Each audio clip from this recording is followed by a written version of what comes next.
Ang sabi ni Jams Tigol ay tutorial naman, Lods. So guys, welcome back to another art vlog. Ngayon may nag-request, matagal na to actually sa mga comment section ko sa TikTok dahil mali tayo nagbabalik. Namimili ako ng mga gagawin ko kahit paulit-ulitin pa natin to guys, mas maganda kasi napapractice natin. Ngayon guys, kung makita nyo, same pa din sa process pagdating sa ilong. Gumawa pa rin ako ng guidelines and shapes para malaman ko kung saan ko ilalagay yung pinaka-detalye ng ating mata. So advice ko lang din sa inyo guys, no, na gumamit kayo ng HB pababa para light lang yung pencil or yung stroke nyo para madali lang siyang burahin. Ang mangyayari kasi niyan guys, kapag hindi pa kayo ganun kasanay at nagamit nyo is medyo dark, ang hirap na niyan burahin.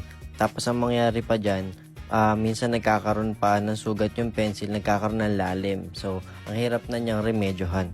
So dito guys, hindi pa ako sigurado kung alin dyan yung mga totoong kasama sa final sketches. Kaya tayo gumamit ng HB para in case na meron pang kailangan burahin, buburahin muna natin. Pero ngayon dahil nagsishade na tayo, ginamitan ko siya ng lumang brush, shading stamp, pwede rin po kayong bumili. Pero girls, kung meron kayong lumang makeup brush, pwede nyo rin siyang gamitin dito. Huhugasan nyo nga lang bago nyo siya gamitin sa charcoal kasi meron siyang iba't ibang kulay. Siya nga pala guys, itong ginawa nating tutorial video sa mata is very basic lang kasi front view to.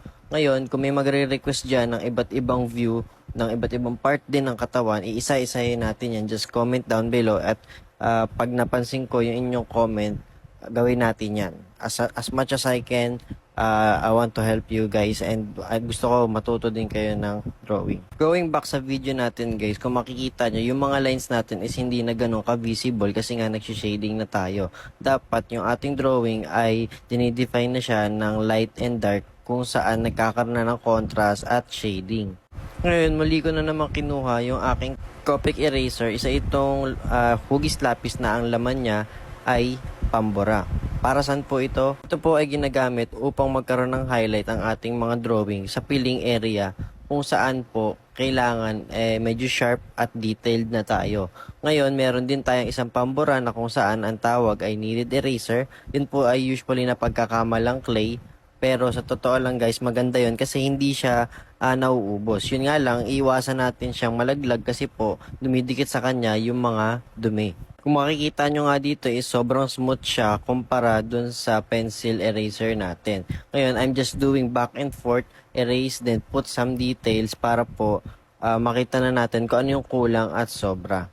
Pagdating talaga sa drawing guys, it really takes a lot of time and patience para ma-achieve natin yung mga gusto nating makuha.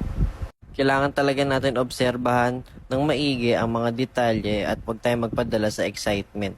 So, ito na yung mga final shots natin guys. So, that's all for today and see you guys next time.